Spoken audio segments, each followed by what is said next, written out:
ringrazio con grande passione. Vi dico un po' da dove arrivo e cosa ho fatto prima di essere finita giù, perché qui per me è il su e giù, no? Io vado su e giù. Io abito a Mestre, sono mestrina, ho iniziato anch'io moltissimi anni fa nel Movimento 5 Stelle come volontaria, siamo tutti volontari, a seguito dell'alluvione della mia abitazione. Sapete, il 2007 qualcuno forse se la ricorda, quella grande, bruttissima stagione di alluvioni che abbiamo avuto. Bene, io ero una delle 5.500 famiglie di Mestre che ha perso la propria casa, perché è alluvionata, allagata completamente. Da lì ho cercato aiuto nell'amministrazione, non l'ho avuto, e quindi ho cercato qualcuno che mi potesse aiutare a costruire un percorso, comitati allagati eccetera. Sono arrivata al Movimento 5 Stelle. E il primo, posso dire, pensiero era uscire dalle emergenze, e allora abbiamo cominciato a studiare la città. Il problema delle fognature. Il problema delle fognature c'erano tutte le città italiane. Non esiste la separazione tra acqua pluviale, no? L'acqua della pioggia, dalla fognatura nera, chiamiamola così, quindi mista. Quando piove, in alcuni luoghi delle città, tutte le città italiane, si va sotto o si va sopra, dipende. Io sono stata una di quelle che è rimasta fuori casa 2 anni per ristrutturare la propria casa. E quindi una grande attenzione all'ambiente per me, l'ambiente inteso come equilibrio non solo degli investimenti che possono fare i privati nell'economia, ma soprattutto della buona gestione dell'autorità che dovrebbe avere la politica che in quel momento governa. Purtroppo questo spesso non succede. Ho avuto, per vari motivi, eravamo pochi e quindi le risorse umane si potevano contare su due dita, l'occasione di conoscere i ragazzi di Mira, e mi sono sentita così invitare. Ci aiuteresti se presentiamo una lista? Ho detto, ma senz'altro, io mi metto a disposizione, ma il mio pensiero era, ma tanto non si vincerà mai, e quindi ero molto tranquilla. Invece no, al ballottaggio il Movimento 5 Stelle ha vinto e mi sono ritrovata, senza essere eletta, ad avere un incarico fiduciario da parte del sindaco per occuparmi di scuole, cultura, formazione, pari opportunità e tante altre cose. Esperienza bellissima, bellissima. Io, anche se non ero di Mira, non sono di Mira ma sono di Mestre, mi sono sentita a casa, perché uscivo dal comune. E come mi aveva insegnato mia mamma, le porte devono essere sempre aperte e le persone devono riuscire a contattarti, a parlarti, a guardarti negli occhi e a dirti che cosa puoi fare per loro.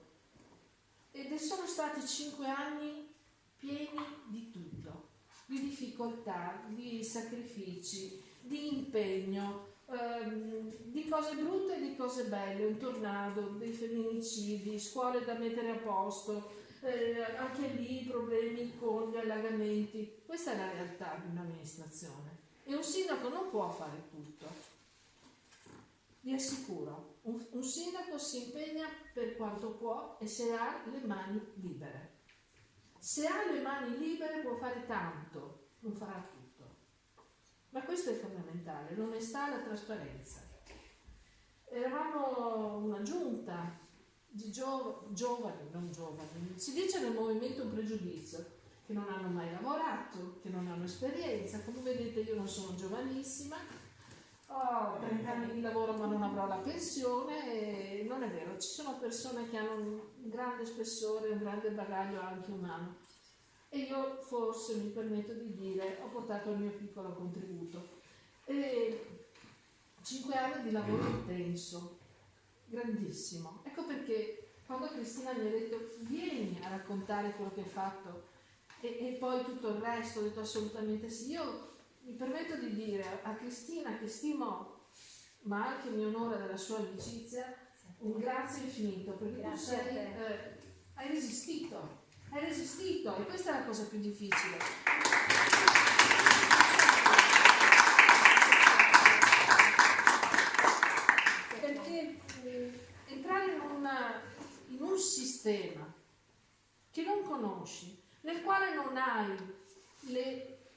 relazioni che ti possono agevolare, perché è questo che noi viviamo sulla nostra pelle. Siamo percepiti come un corpo estraneo, ed è vero, siamo un corpo estraneo. Sì. Siamo coloro che non hanno lobby, coloro che non hanno relazioni, che non hanno privilegi. Quindi siamo un corpo estraneo. Ma quello che bisogna bonificare non è il nostro essere lì in quel luogo, ma il resto. Il resto. La commissione di vigilanza contro la mafia sta lavorando in questi giorni, sapete, no? Ha rilevato quelli che sono le persone che assolutamente non dovevano essere in quelle liste. Non ce n'è uno del Movimento 5 Stelle. Saremo inesperti, sì, è vero. Saremo a volte incapaci, sì, è vero. Abbiamo tanti difetti, facciamo tanti errori, ma siamo onesti. E questa secondo me è la cosa più importante, perché se sei onesto hai anche il coraggio di chiedere scusa e tirarti su le maniche e rimediare a quell'errore che hai fatto. Perché nessuno di noi ha sempre ed esclusivamente ragione, mai. Lavorare per 5 anni in un comune mi ha permesso di capire quanto una norma, un pezzo di carta, delle parole scritte cambiano la vita di una persona. La possono stravolgere o la possono risolvere. Ecco perché io credo profondamente nel reddito di cittadinanza. Di mestiere ho fatto per più di 30 anni l'insegnante in un centro di formazione professionale. Formazione per ragazzi che vengono dalla scuola media a fasce più basse. Non me ne vergogno, per me era un orgoglio. Sono un orgoglio. Quelli che non potevano o forse non avevano la capacità di fare i percorsi liceali, ma che hanno imparato un mestiere. E lo fanno con dignità, perché ogni mestiere è degno di rispetto. Formazione per gli adulti. Vi assicuro che quando entravano quelle persone che si erano iscritte ai corsi e salivano le scale tutti banchi, uomini e donne di 30, 40, 50 anni, 60 anni, che tornavano a mettersi in gioco perché avevano perso il lavoro, la loro emozione, il loro rispetto, anche la paura, la timidezza di entrare in un'aula e accendere un computer, uno strumento che non conoscevano e non sapevano usare, a me faceva venire veramente un nodo in gola. Perché chi ha perso il lavoro e vuole imparare qualcosa si tira sulle maniche e cerca le possibilità. Ma se lo Stato non gliele dà, vi assicuro che è molto difficile a trovare delle soluzioni. Perché? Perché un corso di base di informatica, 400 ore di formazione che ti rilascia una qualifica, costano dai 1.000 ai 1.500 euro come minimo, anche in Veneto. E qual è quella persona disoccupata che può disporre di una cifra del genere? Ecco perché nel reddito di cittadinanza la misura che viene poco raccontata, ma che è quella la leva fondamentale, riportare un popolo ad imparare, come una delle più importanti direttive della Comunità Europea, che dice la formazione permanente per tutti. Bene, quell'azione è lì dentro, in quel patto, ed è fondamentale che la attuiamo, perché c'è sempre da imparare e chi ha perso il lavoro e si deve rimettere in gioco deve acquisire gli strumenti, ma se non ne ha le possibilità, cosa fa? Io non posso dimenticare le persone che venivano in comune, mi bussavano alla porta, famiglie, le parole di una coppia di genitori che con una dignità assoluta mi hanno detto: sa, assessora, se mio figlio mangia alla mensa della scuola la carne, io alla sera, perché ho perso il lavoro, non mi sento in colpa, se gli do solo la pasta all'olio. Allora, questi ricordi per me sono la forza e la spinta per andare avanti, perché non sono ricordi, sono nomi e cognomi, sono persone, visi, esperienze vere, dignità che io voglio rispettare nel fare quello che faccio con grande umiltà, vi assicuro con grande umiltà. E quindi il lavoro che si può fare in un comune è fondamentale, perché da questa rete di informazioni, di scambio continuo che noi riusciamo a costruire, ad avere una visione diversa, altrimenti potremo solo consolidare i privilegi, lasciare tutto com'è. Ma allora cosa cambierebbe in questo paese? E invece io sono convinta che abbiamo un paese splendido. Sono convinta che ognuno di noi deve fare la propria parte, esattamente come è scritto nella Costituzione, e che le persone fanno realmente la differenza. Lei ha ragione quando dice, mi scusi, lei è il signor?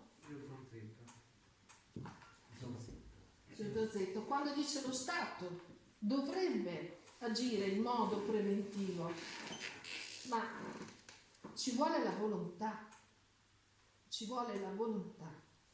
E le assicuro, le do la mia parola, quando io sono seduta in Senato, e non lo dico per vantarmi, ho timore di quell'aula, sento il peso del tempo e dei cambiamenti che ci sono stati in questo paese, ma mi guardo a sinistra e mi guardo a destra, vedo facce che sono lì da 30 anni, vedo azioni delle quali io a volte sempre mi vergognerei. Vomitevole. Assolutamente sì, assolutamente sì.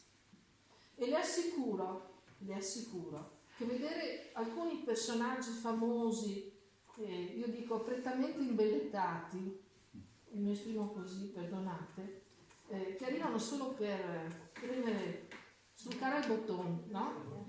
E poi andarsene, non essere mai presenti nelle commissioni dove si lavora a ciclo continuo, è un insulto per i cittadini, è un insulto.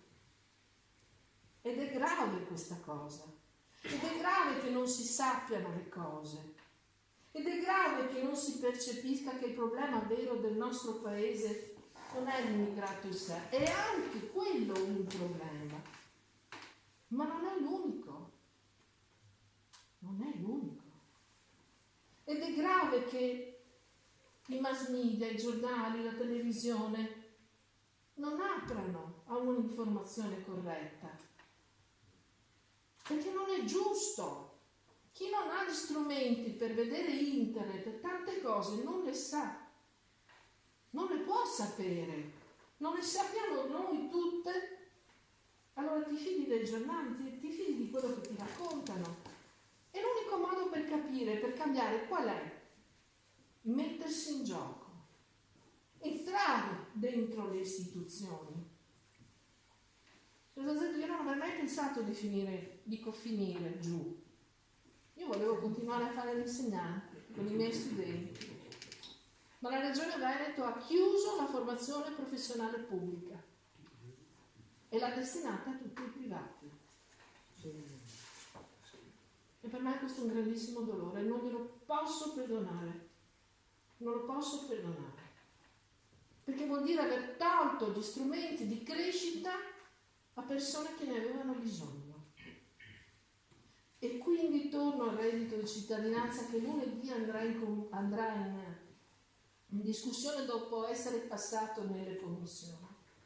E ci sono 100.000 emendamenti. Gli emendamenti sono quelle note che i vari partiti presentano per togliere, per aggiungere un numero, un articolo, un riferimento. Per ora tu devi essere lì continuamente a studiare, stare attenta. E siamo tutti lì, perché non possiamo far passare tante cose, bisogna essere molto attenti, molto presenti, bisogna studiare. Io sono onesta, io vi dico, io non riesco a studiare tutto, non riesco. Probabilmente farò anch'io degli errori, cercherò di fare il meglio che posso. Poi quello che abbiamo ereditato nella mia commissione che dovrebbe occuparsi della scuola, della cultura, dovrebbe occuparsi del bene più prezioso che noi abbiamo, che è la nostra storia, i nostri beni culturali. Siamo il paese che ha le meraviglie del mondo e invece abbiamo ereditato il disastro totale. Avevamo prima un sistema organizzato con le soprintendenze, che sono quelle strutture dello Stato, del Ministero dei Beni Culturali sui territori, che si occupavano di archeologia, di biblioteche, eccetera. La riforma Franceschini ha disintegrato questo sistema, per cui le ha accorpate, quindi non esistono più le specializzazioni, e per noi è importantissimo questo, perché non c'è più nessuno che tutela queste grandi ricchezze che noi abbiamo anche qui in Veneto. Non c'è più nessuno. E allora hanno inventato i poli museali si occupano di valorizzazione, grandi feste, grandi eventi, matrimoni, dentro le ville, dentro i musei, dove volete, ma non basta quello. Dobbiamo tutelare. È un esempio incredibile, permettetemi, io me ne sto occupando ormai da mesi, perché è diventata la mia ossessione a Venezia. Un grande sospiro, perché è una grande sofferenza vedere quello che sta accadendo a Venezia. Io non so se tra di voi c'è qualcuno che viene da Venezia e si è trasferito a Mogliano. Vedo una mano. Io da Mestre. Noi siamo sempre in quel territorio, ma tutti amiamo questa città, dove anche se non siamo nati ce ne sentiamo parte, l'abbiamo vissuta, ce l'abbiamo qua. E vedere come si sta trasformando piano piano in una, io lo chiamo Veneland, per gli interessi delle grandi compagnie di crociera, che sono multinazionali, americane e internazionali, che non sono quindi reddito che rimane in Italia. Per me è disastroso. È disastroso. E quindi un lavoro da fare sulla tutela, sulla valorizzazione, con un grande buonsenso però. Perché noi l'economia la vediamo in senso così virtuale, ma l'economia è che cosa succede in quel posto, dove c'è una bottega storica, dove c'è un'azienda. E dobbiamo immaginare un'economia differente per questo paese. E dobbiamo avere il coraggio di fare delle scelte importanti. E non è facile. Perché comunque andrai a scontentare qualcuno. È la cosa, come posso dire, più banale, quella che è stata fatta finora. Non decidere.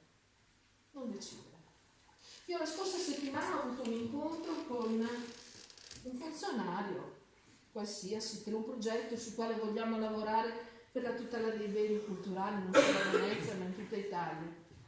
E ci ha detto, guarda senatrice, ci sono circa 250-270 miliardi fermi da destinare della Cassa Depositi e Prestiti a progetti di riqualificazione di territori che hanno particolari disagi. Ma sono lì, fermi da anni. Cioè voi capite che sentirsi dire queste cose ai tavoli tecnici in commissione vengono i brividi. Perché siamo in un paese dove i ponti crollano, le città vengono alluvionate e la gente è senza casa. Ma per decidere, bisogna avere la schiena dritta e tanto coraggio. E non sarai amato dai giornali, ai quali abbiamo tagliato i fondi, come sapete. E non sarai amato dalle TV, che non ti inviteranno perché è meglio parlare in un altro modo.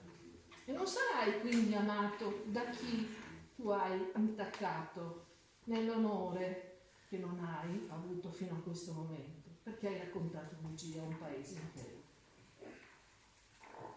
Io mi sto occupando un po' anche di la cultura e istruzione, è un mondo enorme, di come sono elargiti i fondi del Fondo Unico per lo Spettacolo. Io sento delle cose indicibili, dove ad esempio le leggi vengono strumentalizzate per lasciare a casa il precariato,